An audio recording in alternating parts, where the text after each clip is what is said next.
Chapter 24, Fox News Studio, Washington, D.C., March 2nd, 2016, early evening. Charles Krauthammer is not happy.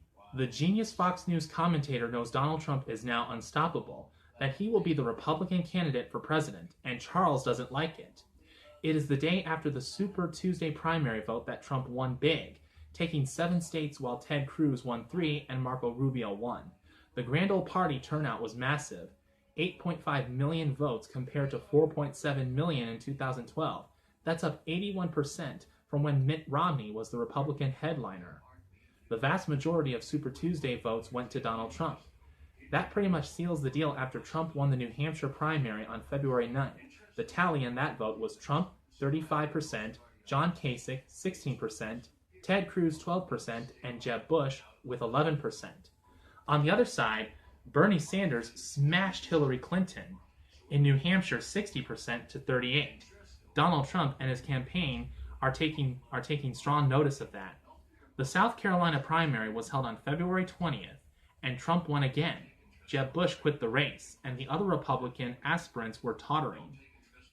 It takes big money to run a presidential campaign, and GOP donations to Trump's competition are drying up. It is essentially over. As he reads the Super Tuesday exit polling research, Charles Krauthammer well understands the situation. Republican voters, his party, are fed up with cowardly politicians who couldn't even stop Barack Obama.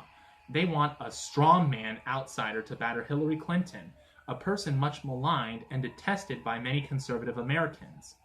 Despite his spirited campaign, few GOP voters believe the socialist Bernie Sanders can beat Hillary for the nomination.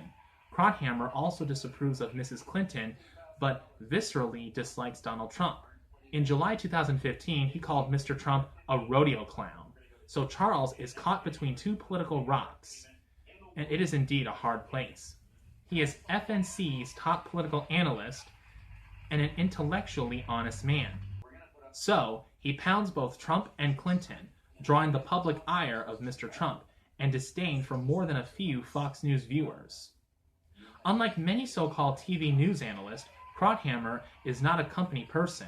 He says what he believes, not what he is told to say. And what he believes is that both Clinton and Trump are bad for the country. For years, Charles Krauthammer was a weekly guest on The Factor, and we always had lively debates. I was not close to him personally, but we established an honest rapport. Charles felt that Donald Trump was not qualified to run the country and was boorish to boot. Trump's brash personal presentation and flamboyant lifestyle offended Krauthammer, who believed in the federal system and, most of all, the traditional decorum. Charles did not want the drastic change that a Trump presidency would bring. Paralyzed from the neck down after a pool accident while attending Harvard Medical School, Krauthammer could cut through the fog and bring wisdom to almost any policy issue. He was brilliant, a word I seldom use. But I thought his personal revulsion for Trump clouded his vision. It also didn't help that the candidate publicly disparaged Charles. I mean, nobody in authority did that. By the way, Mr. Trump once told me, after I said something he didn't like, that I needed a psychiatrist. I laughed and told him it wouldn't do any good. Trump was Trump. Insults fell from his mouth like water from the falls of Niagara. I didn't take it personally, but Charles Krauthammer did, even though he kind of provoked Trump with the clown remark. Despite his following among conservatives, Krauthammer's anti-Trump posture had little effect on Republican voters, who were now solidly behind Trump. Apparently, they didn't much care what anyone said about their guy. Their support was firm. The exit polling from 11 states on Super Tuesday was clear about that. Both Krauthammer and I absorbed the following. 90% of Republican voters were angry or dissatisfied with the federal government. Just 57% of Democrats felt that way. 50% of GOP voters wanted an outsider as president. Only 14% of Democrats did. Donald Trump's support was across the board, among rich and poor, old and young. So it is that Donald Trump, with no political experience, is poised to become the Republican nominee for president of the United States. That stark reality, which few thought would ever occur, is sinking in across the land. But within his own party, there is a rebellion brewing against Trump.